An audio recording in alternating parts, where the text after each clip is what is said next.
All welcome to Krishna designs. ನಾನಿವತ್ತಿಲ್ಲಿ coat ಕಾಲರನ್ನು stitch ಮಾಡೋದನ್ನು ತೋರಿಸ್ತಾ ಇದ್ದೀನಿ. ಅದನ್ನು ನೀವು ವಿಡಿಯೋ ಸ್ಕಿಪ್ ಮಾಡದೆ ನೋಡಿದ್ರೆ ನೀವು ಕೂಡ ಕಲ್ತ್ಕೋಬೋದು.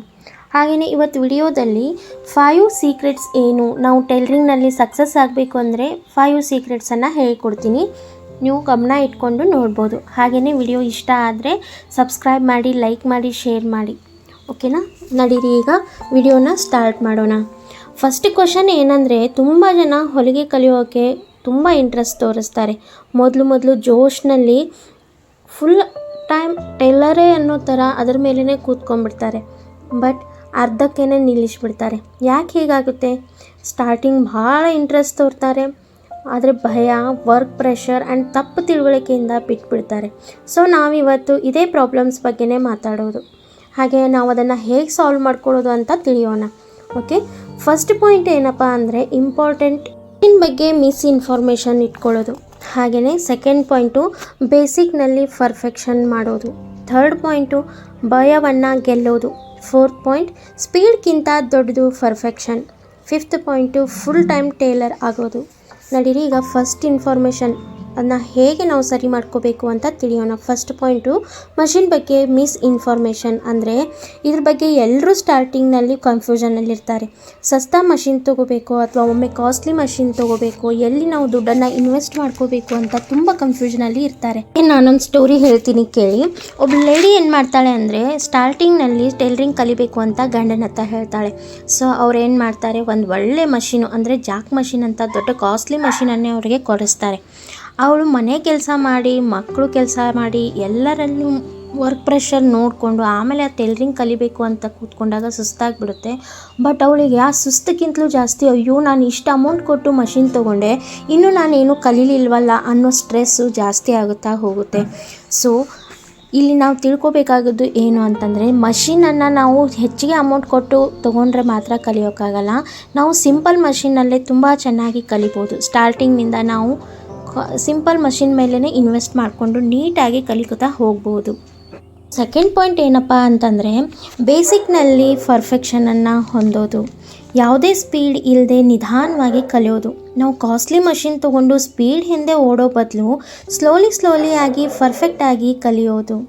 ಹೇಗಂದರೆ, ನಾವು ಮಕ್ಕಳನ್ನ ಒಮ್ಮೆ 5th ಸ್ಟ್ಯಾಂಡರ್ಡ್ನಲ್ಲಂತೂ ಕಳಿಸಲ್ಲ ಅಲ್ವಾ. ಅವರಿಗೆ ಹೇಗೆ ನಿಧಾನವಾಗಿ ಸ್ಟೆಪ್ ಬೈ ಸ್ಟೆಪ್ ಕಲಿಸ್ತೀವೋ ಅದೇ ಥರ ನಾವು ಕೂಡ ಸ್ಟೆಪ್ ಬೈ ಸ್ಟೆಪ್ಪು ಕಲಿಬೇಕು.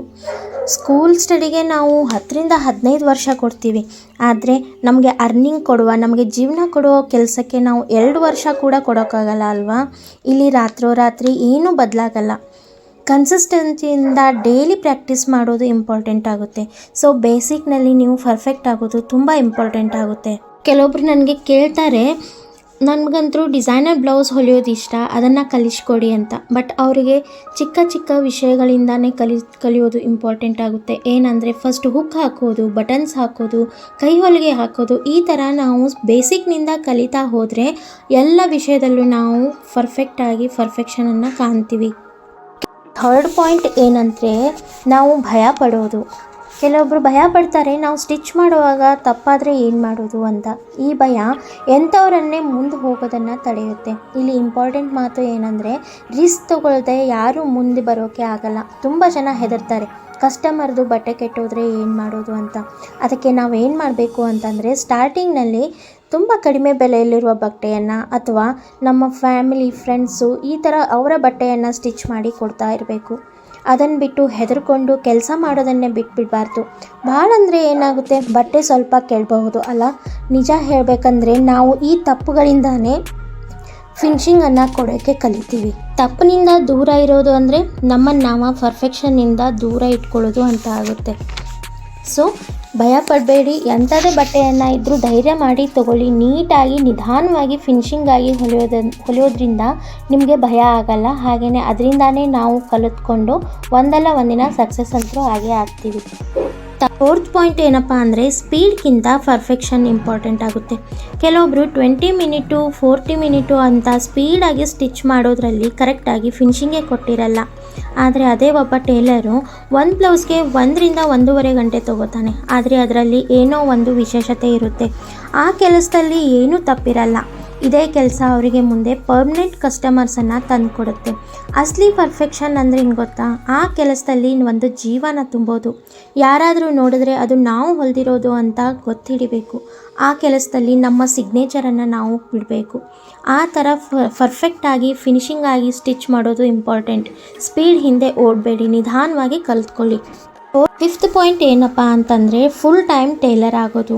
ಅಕಸ್ಮಾತ್ ನಾವು ಫುಲ್ ಟೈಮ್ ಟೇಲರ್ ಆಗಬೇಕು, ಟೇಲರ್ನಲ್ಲಿಯೇ ಕಂಟಿನ್ಯೂ ಮಾಡಬೇಕು ನಮ್ಮ ಕರಿಯರ್ನ ಅನ್ಬೋದಾದರೆ, ನಾವು ಒಂದೇ ಥರ ಬಟ್ಟೆ ಸ್ಟಿಚ್ ಮಾಡ್ತೀವಿ ಅಂದರೆ ಅದು ತುಂಬ ಖತರ್ನಾಕಾಗುತ್ತೆ. ಬರೀ ಬ್ಲೌಸ್ ಮಾತ್ರ ಹೊಲಿತೀವಿ ಅಂದರೆ ಅದು ಶಾಪ್ ನಡೆಸೋಕೆ ಆಗಲ್ಲ. ಇದು ತುಂಬ ದೊಡ್ಡ ತಪ್ಪು. ಶಾಪ್ ನಡೆಸೋಕ್ಕೆ, ಸಕ್ಸಸ್ಫುಲ್ ಟೇಲರ್ ಆಗೋಕ್ಕೆ ಬ್ಲೌಸು, ಡ್ರೆಸ್ಸು, ಈ ಥರ ಎಲ್ಲ ಡಿಫ್ರೆಂಟ್ ಟೈಪ್ಸ್ ಬಟ್ಟೆನ ನಾವು ಹೊಲಿಬೇಕಾಗುತ್ತೆ. ಅರ್ಧ ನಾಲೆಜು ಬಿಸ್ನೆಸ್ಗೆ ತುಂಬ ಹಾನಿಕಾರಕ ಆಗುತ್ತೆ. ಒಬ್ಬ ಕಸ್ಟಮರು ಸಪೋಸು ಡ್ರೆಸ್ಸು ಮತ್ತು ಬ್ಲೌಸನ್ನು ತಂದರು ಅಂದರೆ ನಿಮಗೆ ಡ್ರೆಸ್ ಹೊಲಿಯೋಕ್ಕೆ ಬರಲ್ಲ. ಸೊ ಅವಾಗ ಏನು ಹೇಳ್ತೀರಿ? ನಾವು ಆ ಬಟ್ಟೆನ ವಾಪಸ್ಸಂತರೂ ಹೋಗುತ್ತೆ. ಡ್ರೆಸ್ ಹೊಲಿಯೋದಂತರೂ ಕೈ ತಪ್ಪಿ ಹೋಗುತ್ತೆ ಕೆಲಸ. ಬಟ್ ಆದರೆ ಆ ಕಸ್ಟಮರ್ ಏನು ಮಾಡ್ತಾರೆ, ಒಂದೇ ಜಾಗದಲ್ಲಿ ಎಲ್ಲರೂ ಕೆಲಸ ಆಗುವಂಥ ಶಾಪನ್ನು ಹುಡುಕ್ತಾರೆ. ಸೊ ಅವರು ಬೇರೆಯವ್ರ ಕಡೆ ಹೋಗ್ತಾರೆ. ಆಗ ನಿಮ್ಮ ಕೆಲಸನೂ ಹೋಯಿತು ಆ್ಯಂಡ್ ರೆಸ್ಪೆಕ್ಟ್ ಕೂಡ ಹೋಯಿತು. ಅವರು ಇನ್ನೊಬ್ಬರಿಗೆ ಹೇಳ್ತಾರೆ, ಹಾಂ ಅವರಿಗೆ ಇನ್ನೂ ಕೆಲಸ ಮಾಡೋಕ್ಕೆ ಬರಲ್ಲ, ಪರ್ಫೆಕ್ಟ್ ಇಲ್ಲ ಅಂತ. ಓಕೆನಾ? ಇಷ್ಟೆಲ್ಲ ಪಾಯಿಂಟ್ಸ್ ನೋಡಿದ ಮೇಲೆ ಇನ್ನು ಬರೋಣ ಇಂಪಾರ್ಟೆಂಟ್ ಪಾಯಿಂಟ್ ಕಡೆ. ನಾವು ಪರ್ಫೆಕ್ಟ್ ಟೇಲರ್ ಏನೋ ಆದ್ವಿ, ಇನ್ನು ಈಗ ಹೊಸ ಶಾಪ್ ಓಪನ್ ಮಾಡ್ತೀವಿ ಅಂದಾಗ ನಾವು ಸ್ಟಾರ್ಟಿಂಗ್ನಲ್ಲಿ ತುಂಬ ದುಡ್ಡು ಗಳಿಸ್ಬೇಕು ಅನ್ನೋ ಜಾಲದಲ್ಲಿ ಬೀಳಬಾರ್ದು. ಹಾಗಂತ ತುಂಬ ಕಾಸ್ಟ್ಲಿ ಇರೋ ಬಟ್ಟೆ ಅಥವಾ ಅದನ್ನು ತೊಗೊಂಡು ಕೆಡಿಸಿ ಕೊಡೋದು, ಸ್ಟಾರ್ಟಿಂಗ್ನಲ್ಲೇ ಈ ಥರ ಮಾಡೋದು ತಪ್ಪಾಗುತ್ತೆ. ಆ್ಯಕ್ಚುಲಿ ಅಲ್ಲಿ ನಮ್ಮದೇ ಲಾಸ್ ಆಗುತ್ತೆ. ಸ್ಟಾರ್ಟಿಂಗ್ನಲ್ಲಿ ಫೋಕಸ್ ನಮ್ಮದು ದುಡ್ಡು ಮೇಲೆ ಇಡದೆ ಸಾಲಿಡ್ ನಾಲೆಜ್ ಮತ್ತು ಪರ್ಫೆಕ್ಷನ್ ಆಗಬೇಕು. ಇದೇ ಹ್ಯಾಬಿಟ್ ಮುಂದೆ ನಮ್ಮನ್ನು ತುಂಬ ದುಡ್ಡು ಗಳಿಸೋಕೆ ಹೆಲ್ಪ್ ಆಗುತ್ತೆ. ಹಾಗೆಯೇ ನಾವೆಲ್ಲ ಸಕ್ಸಸ್ ಕೂಡ ಆಗಬಹುದು. ಆಮೇಲೆ ಇನ್ನೊಂದು ಇಂಪಾರ್ಟೆಂಟ್ ಪಾಯಿಂಟ್ ಏನಂದರೆ ಕಸ್ಟಮರ್ಸ್ ಜೊತೆಗಿನ ವ್ಯವಹಾರ. ಒಳ್ಳೆಯ ಸಂಬಂಧ ನಮ್ಮನ್ನು ತುಂಬ ದೂರದವರೆಗೂ ಕರ್ಕೊಂಡು ಹೋಗುತ್ತೆ. ಕಸ್ಟಮರ್ ಯಾವಾಗಾದರೂ ಸಿಟ್ಟಿನಿಂದ ಮಾತಾಡಿದ್ರು ಅಂದರೆ ಅದನ್ನು ನಾವು ಕಾಮ್ಲಿ ಹ್ಯಾಂಡಲ್ ಮಾಡಬೇಕಾಗುತ್ತೆ. ಒಳ್ಳೆ ನೇಚರ್ ಕಸ್ಟಮರ್ಸ್ನ ಅಟ್ರ್ಯಾಕ್ಟ್ ಮಾಡುತ್ತೆ. ಸಪೋಸ್ ನಾವು ಅವರು ಹೇಗೆ ಮಾತಾಡ್ತಾರೋ ಅದೇ ಥರ ನಾವು ಕೂಡ ಮಾತಾಡಿ ಸಿಟ್ಟಿನಿಂದ ರಿಪ್ಲೈ ಮಾಡಿದ್ವಿ ಅಂದರೆ ಅವರು ಇನ್ನೊಂದು ಸಾರಿ ನಮ್ಮ ಹತ್ರ ಬರಲ್ಲ. ಎಲ್ಲ ಟೈಪ್ ಕಸ್ಟಮರ್ಸು ಇರ್ತಾರೆ, ಅರ್ಥ ಮಾಡ್ಕೊಳ್ಳೋ ಕಸ್ಟಮರ್ಸು ಇರ್ತಾರೆ, ಕೆಲವೊಬ್ಬರು ಜಿದ್ದಿ ಇರ್ತಾರೆ. ಅವರನ್ನು ನಾವು ಕಾಮ್ಲಿ ಹ್ಯಾಂಡಲ್ ಮಾಡಬೇಕಾಗುತ್ತೆ. ಸೊ ಹೇಗೆ ಅನ್ನಿಸ್ತು ನಿಮಗೆ ಈ ವಿಡಿಯೋ? ಇಷ್ಟೆಲ್ಲ ಪಾಯಿಂಟ್ಸ್ಗಳನ್ನು ನಾವು ಲಕ್ಷ್ಯ ಕೊಟ್ಟು ಗಮನ ಇಟ್ಕೊಂಡು ನೋಡಿಕೊಂಡ್ರೆ ನಾವು ಸಕ್ಸಸ್ ಆಗೋಕ್ಕೆ ಯಾರಿಂದನೂ ನಮ್ಮನ್ನು ತಪ್ಪಿಸೋಕ್ಕೆ ಸಾಧ್ಯ ಆಗಲ್ಲ. ಈ ಪಾಯಿಂಟ್ಸ್ಗಳನ್ನು ನಿಮ್ಮ ಹತ್ರ ಶೇರ್ ಮಾಡ್ತಾ ಇಲ್ಲಿ ನೋಡಿ ಕೋಟ್ ಕಾಲರ್ ಬ್ಲೌಸು ರೆಡಿ ಆಗ್ತಾ ಇದೆ. ಈ ಥರ ವಿಡಿಯೋಸ್ಗಳನ್ನು ನಾವು ಆನ್ಲೈನ್ ಕ್ಲಾಸ್ನಲ್ಲಿ ಶೇರ್ ಮಾಡ್ತೀವಿ ಆ್ಯಂಡ್ ಫುಲ್ ಡಿಟೇಲ್ಡಾಗಿ ಎಕ್ಸ್ಪ್ಲೇನ್ ಮಾಡ್ತೀವಿ. ಇಲ್ಲಿ ಯೂಟ್ಯೂಬ್ಗೆ ಹಾಕೋದ್ರಿಂದ ಲೆಂತಿ ವಿಡಿಯೋ ಆಗುತ್ತೆ ಅಂತ ಸ್ವಲ್ಪ ಇದನ್ನು ಫಾಸ್ಟಾಗಿ ತೋರಿಸ್ತಾ ಇದ್ದೀನಿ ಅಷ್ಟೇ. ನಿಮಗೆ ಈ ವಿಡಿಯೋ ಇಷ್ಟ ಆತಂದರೆ ಪ್ಲೀಸ್ ಶೇರ್ ಮಾಡಿ, ಲೈಕ್ ಮಾಡಿ, ಹಾಗೆ ಸಬ್ಸ್ಕ್ರೈಬ್ ಕೂಡ ಮಾಡಿ. ನನ್ನ ಇನ್ಸ್ಟಾಗ್ರಾಮ್ ಅಕೌಂಟ್ನ ಲಿಂಕನ್ನು ನಿಮ್ಮ ಕೆಳಗೆ ಡಿಸ್ಕ್ರಿಪ್ಷನಲ್ಲಿ ಹಾಕಿರ್ತೀನಿ.